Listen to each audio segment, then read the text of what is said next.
Hi friends, welcome back to Sam Tanu Kitchen. ಇವತ್ತಿನ ವಿಡಿಯೋದಲ್ಲಿ ಅಡುಗೆ ಮನೆಗೆ ಸಂಬಂಧಪಟ್ಟಂತೆ ಹಲವು ರೀತಿಯ ಟಿಪ್ಸ್ಗಳನ್ನು ನಿಮ್ಮ ಜೊತೆ ಶೇರ್ ಮಾಡ್ತಾ ಇದ್ದೀನಿ. ವಿಡಿಯೋನ ಲಾಸ್ಟ್ ತನಕ ನೋಡಿ, ನಿಮಗೆ ತುಂಬಾ ಉಪಯೋಗ ಆಗುವಂಥ ಅನೇಕ ಮಾಹಿತಿಗಳು ಈ ವಿಡಿಯೋದಲ್ಲಿ ನಿಮಗೆ ಸಿಗುತ್ತೆ. ಹಾಗೆಯೇ ಸಬ್ಸ್ಕ್ರೈಬ್ ಮಾಡಿಲ್ಲ ಅಂದರೆ ಪ್ಲೀಸ್ ಸಬ್ಸ್ಕ್ರೈಬ್ ಮಾಡಿಕೊಂಡು ವಿಡಿಯೋನ ನೋಡಿ. ಮೊದಲನೇ ಟಿಪ್ ಬಂದು, ಈ ರೀತಿ ಹಸಿಮೆಣಸಿನ್ಕಾಯಿನ ಕಟ್ ಮಾಡ್ತಾ ಇರ್ತೀವಿ. ಈ ರೀತಿ ಆದಾಗ ಕೈ ಒಂದೊಂದ್ಸಲ ತುಂಬಾ ಖಾರ ಬರುತ್ತೆ.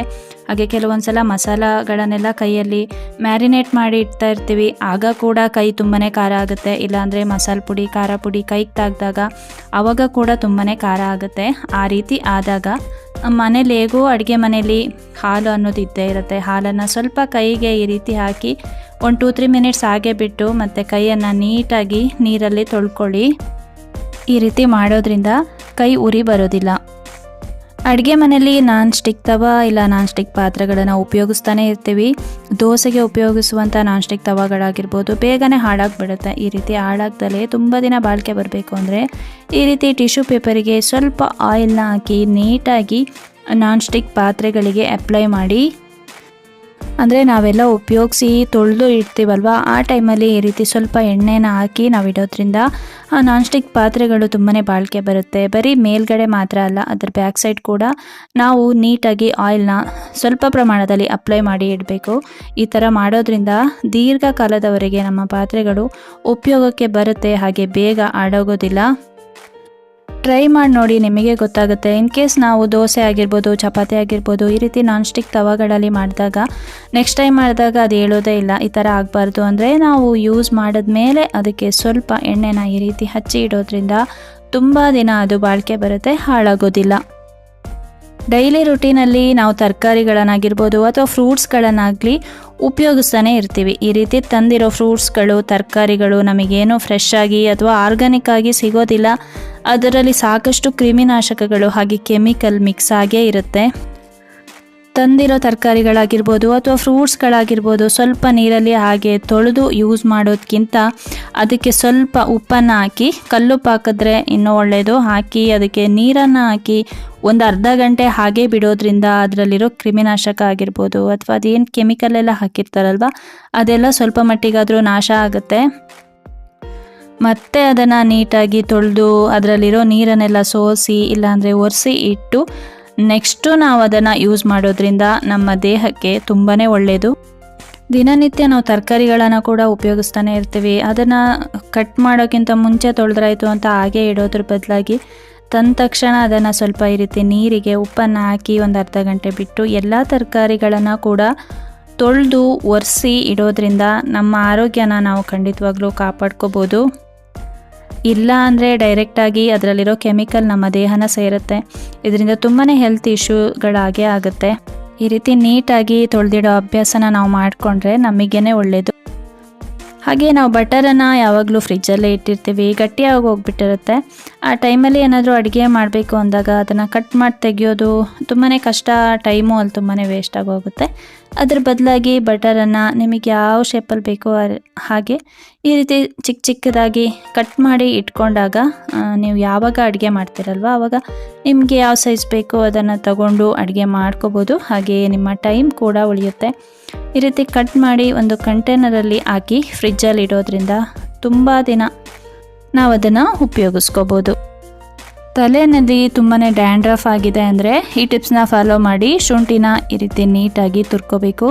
ಇದನ್ನು ತುರಿದಾದ್ಮೇಲೆ ಅದನ್ನು ಒಂದು ಬೌಲಿಗೆ ಹಾಕ್ಕೊಳ್ಳಿ. ಹಾಗೆ ಅದಕ್ಕೆ ಸ್ವಲ್ಪ ಪ್ರಮಾಣದಲ್ಲಿ ನೀರನ್ನು ಹಾಕಿ ಚೆನ್ನಾಗಿ ಮಿಕ್ಸ್ ಮಾಡ್ಕೊಳ್ಳಿ. ಈ ರೀತಿ ಮಿಕ್ಸ್ ಆಗಿರೋ ನೀರನ್ನು ಸ್ನಾನ ಮಾಡೋಕ್ಕಿಂತ ಮುಂಚೆ ಒಂದು ಅರ್ಧ ಗಂಟೆ ನಿಮ್ಮ ತಲೆಗೆ ಹಚ್ಚಿ ಸ್ನಾನ ಮಾಡೋದ್ರಿಂದ ಡ್ಯಾಂಡ್ರಫ್ ಅನ್ನೋದು ತುಂಬಾ ಕಡಿಮೆ ಆಗುತ್ತೆ.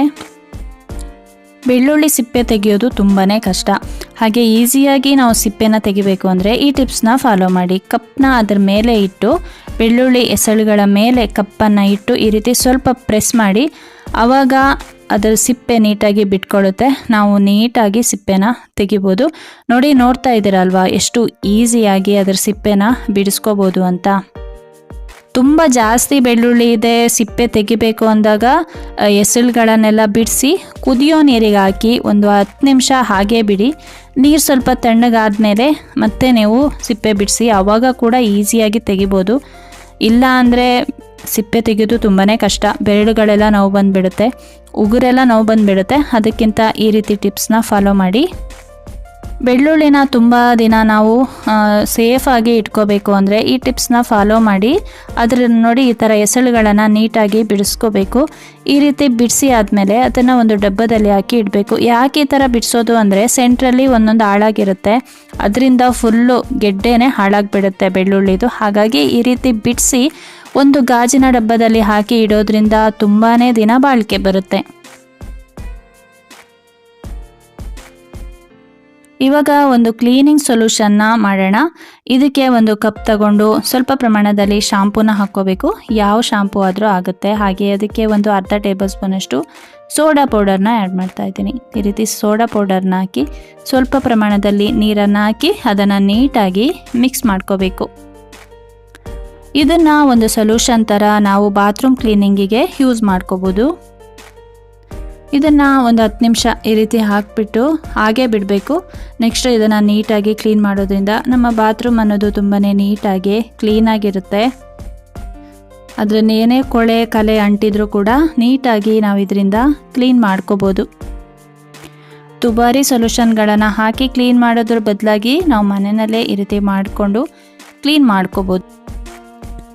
ನಾನ್ ವೆಜ್ ತಿನ್ನೋರು ಇದನ್ನು ಖಂಡಿತವಾಗ್ಲೂ ಮಾಡಲೇಬೇಕಾಗತ್ತೆ. ನಾವು ಚಿಕನ್ನು ಅಥವಾ ಮಟನ್ನು, ಮೀನು ಏನೇ ಆಗಿರ್ಬೋದು, ಅದನ್ನು ಒಂದು 2-3 ಸಲ ಕ್ಲೀನಾಗಿ ತೊಳೆದು ಮತ್ತೆ ಅದಕ್ಕೆ ಸ್ವಲ್ಪ ಅರಿಶಿನ ಹಾಕಬೇಕು. ಜೊತೆಗೆ ಒಂದು ಅರ್ಧ ಟೇಬಲ್ ಸ್ಪೂನಷ್ಟು ವಿನಿಗರ್ನ ಹಾಕಿ ಒಂದು 5 ನಿಮಿಷ ಹಾಗೆ ಬಿಟ್ಟು ಅದನ್ನು ಮತ್ತೆ ಒಂದು 2 ಸಲ ನೀಟಾಗಿ ತೊಳಿಬೇಕು. ಈ ರೀತಿ ಮಾಡೋದ್ರಿಂದ ಅದು ತುಂಬಾ ಕ್ಲೀನ್ ಆಗುತ್ತೆ. ಹಾಗೆ ಅದರಲ್ಲಿರೋ ಸ್ಮೆಲ್ ಕೂಡ ಹೋಗುತ್ತೆ.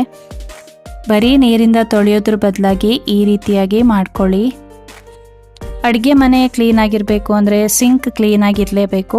ನಾವು ಪಾತ್ರೆಗಳನ್ನು ತಂದು ಅಲ್ಲೇ ಇಟ್ಟು ಮತ್ತೆ ತೊಳೆಯೋದು ತುಂಬಾ ಕಷ್ಟ, ನಮಗೂ ಕೂಡ ಕಷ್ಟ ಅನಿಸುತ್ತೆ. ಅದ್ರ ಬದಲಾಗಿ ಆವಾಗಲೇ ಪಾತ್ರೆಗಳನ್ನು ತೊಳೆಯೋದ್ರಿಂದ ನಮಗೂ ಕೂಡ ಈಸಿ ಆಗುತ್ತೆ. ಇನ್ ಕೇಸ್ ನಮಗೆ ತುಂಬಾ ಬ್ಯುಸಿ ಇದ್ದೀವಿ, ಟೈಮ್ ಇಲ್ಲ, ಪಾತ್ರೆಗಳನ್ನು ತೊಳೆಯೋದು ಕಷ್ಟ ಇದೆ, ಇಲ್ಲ ಕೆಲ್ಸಕ್ಕೆ ಬರ್ತಾರೆ ಹೇಗೋ ಅವರೇ ವಾಶ್ ಮಾಡ್ತಾರೆ ಅನ್ನೋದಾದರೆ ಸಿಂಕ್ಗಳಲ್ಲಿ ಹೆಂಗೆ ಬೇಕು ಹಂಗೆ ಪಾತ್ರೆಗಳನ್ನು ಇಡೋದ್ರ ಬದಲಾಗಿ ಅದರಲ್ಲಿ ಏನಿರುತ್ತೆ ಕಸ ಅದನ್ನೆಲ್ಲ ಡಸ್ಟ್ಬಿನ್ನಿಗೆ ಹಾಕಿ ಹಾಗೆ ನೀರಲ್ಲಿ ಸ್ವಲ್ಪ ತೊಳೆದು ನಾವು ಸಿಂಕಲ್ಲಿ ಇಡೋದ್ರಿಂದ ಸಿಂಕ್ ತುಂಬಾ ಗಲೀಜಾಗಿ ಕಾಣೋದಿಲ್ಲ. ಮತ್ತು ನಮಗೆ ಸಿಗೋ ಫ್ರೀ ಟೈಮಲ್ಲಿ ನೀಟಾಗಿ ತೊಳ್ಕೊಬೋದು. ನಮಗೂ ಕೂಡ ತುಂಬ ಕಷ್ಟ ಅನಿಸಲ್ಲ. ನಾವು ಹೆಂಗೆ ಬೇಕು ಹಾಗೆ ಅದನ್ನು ಸಿಂಕಲ್ಲಿ ಹಾಕಿಟ್ಟಾಗ ಅದು ಅಲ್ಲೇ ಒಣಗಿರುತ್ತೆ ಮತ್ತು ನಮಗೆ ತೊಳೆಯೋದು ಕೂಡ ಕಷ್ಟ. ಹಾಕೋ ಮೊದಲು ಸ್ವಲ್ಪ ನೀರಲ್ಲಿ ಹಾಗೆ ತೊಳೆದು ಬಿಟ್ಟು ಅದನ್ನು ಇಟ್ಟರೆ ನೆಕ್ಸ್ಟು ನಮಗೆ ತೊಳೆಯೋದು ತುಂಬಾ ಈಸಿ ಆಗುತ್ತೆ. ಈ ರೀತಿ ಟಿಪ್ಸ್ಗಳನ್ನು ನಮ್ಮ ಡೈಲಿ ರುಟೀನಲ್ಲಿ ನಾವು ಮಾಡೋದ್ರಿಂದ ನಮಗೇ ಈಸಿ ಆಗೋದು. ಪಾತ್ರೆಗಳನ್ನೆಲ್ಲ ತೊಳೆದಾದ್ಮೇಲೆ ನಾವು ಆ ಸಿಂಕನ್ನು ಕೂಡ ನೀಟಾಗಿ ತೊಳ್ಕೊಬೇಕು. ಹಾಗೆ ನೈಟ್ ಟೈಮಲ್ಲಿ ನಾವು ಪಾತ್ರೆಗಳನ್ನೆಲ್ಲ ತೊಳೆದಾದ್ಮೇಲೆ ಆದಷ್ಟು ಕಿಚನ್ ಸಿಂಕನ್ನು ಕೂಡ ನಾವು ಕ್ಲೀನಾಗಿ ಇಟ್ಕೋಬೇಕಾಗುತ್ತೆ. ಈ ರೀತಿ ಸ್ವಲ್ಪ ಡಿಶ್ ವಾಶ್ ಜೆಲ್ಲನ್ನು ಹಾಕಿ ನೀಟಾಗಿ ಉಜ್ಜಿ ತೊಳೆಯೋದ್ರಿಂದ ನಮ್ಮ ಸಿಂಕ್ ಅನ್ನೋದು ತುಂಬಾ ಕ್ಲೀನಾಗಿರುತ್ತೆ. ಹಾಗೆ ಕೆಟ್ಟ ವಾಸನೆ ಕೂಡ ಬರೋದಿಲ್ಲ. ಚಿಕ್ಕ ಹುಳುಗಳಾಗಿರ್ಬೋದು ಅಥವಾ ಜಿರಳೆಗಳಾಗಿರ್ಬೋದು ಸಿಂಕ್ ಹತ್ರ ಬರೋದನ್ನು ನಾವು ತಡಿಬೋದು. ನಿಮಗೇನಾದರೂ ಈ ವಿಡಿಯೋ ಇಷ್ಟ ಆಗಿದ್ದರೆ ಒಂದು ಲೈಕ್ ಮಾಡಿ, ಶೇರ್ ಮಾಡಿ, ಕಮೆಂಟ್ಸ್ ಮಾಡಿ, ಹಾಗೆ ಸಬ್ಸ್ಕ್ರೈಬ್ ಮಾಡಿಕೊಂಡು ವಿಡಿಯೋನ ನೋಡಿ. ಇದೇ ರೀತಿಯ 10 ಹಲವು ಟಿಪ್ಸ್ಗಳೊಂದಿಗೆ ನಾನು ನಿಮ್ಮ ಮುಂದೆ ಬರ್ತಾನೆ ಇರ್ತೀನಿ. Thank you friends, thanks for watching. Thank you.